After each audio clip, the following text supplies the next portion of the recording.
Good morning, y'all. So, I know y'all haven't seen me in a long motherfucking time, bitch. But we back with the McDonald's. I have not ate McDonald's in so long. But, I wanted to try something. I got me a steak, egg, and cheese McGriddle, but without the cheese. It got onions on it, and I don't think they put that little nasty ass sauce up there. So, I'm about to try this. Never tried one of these before. Let's do it.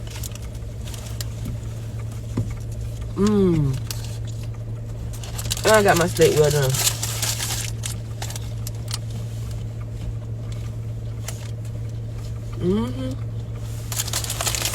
One more bite.